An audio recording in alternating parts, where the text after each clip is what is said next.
Chris Roebuck is a visiting professor of transformational leadership at the Cass Business School at the University of London, and he joins us now. Welcome back to Money Talks, Chris. Great to have you as always. Let's start with a little bit of background about London itself. What makes London Europe's financial capital?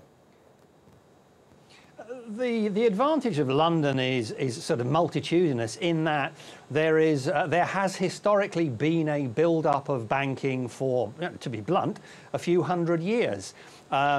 Therefore, what's happened, that original critical mass then attracted international banks from across the world when the whole financial services system became global. Most international banks want to have some significant presence in Europe. London seemed to be the obvious place. The other thing is that obviously the language is English.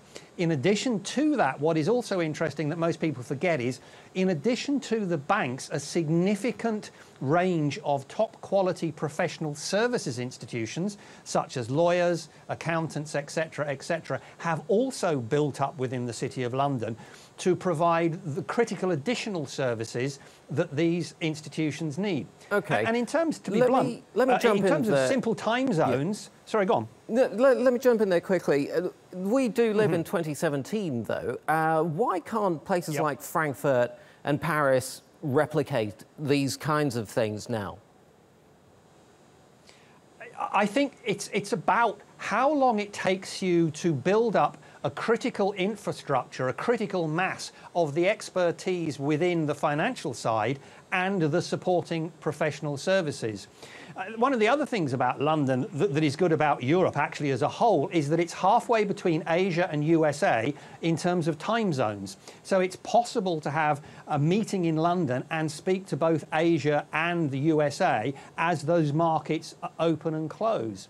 I think the other thing that people get sort of strung up about is that, look, the organisations in the buildings behind me are not charitable institutions. They want to continue to make money. And what their leaders are doing is good leadership. It's effectively prepare for the worst, hope for the best, and see how the Brexit fog eventually clears. Great. Now, these companies that are talking about leaving London, or at least moving parts of their business to Europe, what bearing is all of this news having on the Brexit negotiators, the UK's negotiators in Brussels? It's surely going to weaken their hand, isn't it?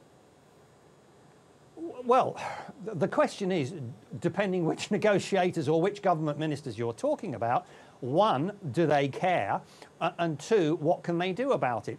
I think since the election here, there's quite clearly now a building group of people who, as far as they are concerned, they are prepared to suffer short-term financial pain to get back control of borders, etc., etc.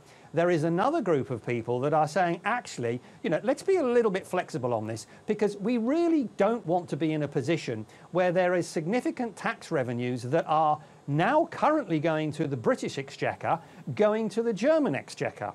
So there's a little bit of a push and shove at the moment about where we're going to end up. Your previous segment with Theresa May, basically, she doesn't know where we're going to be. So the banks are just covering themselves as they need to. Chris Roebuck, I'm sorry, we're going to have to leave it there. Chris Roebuck from the Cass Business School in London.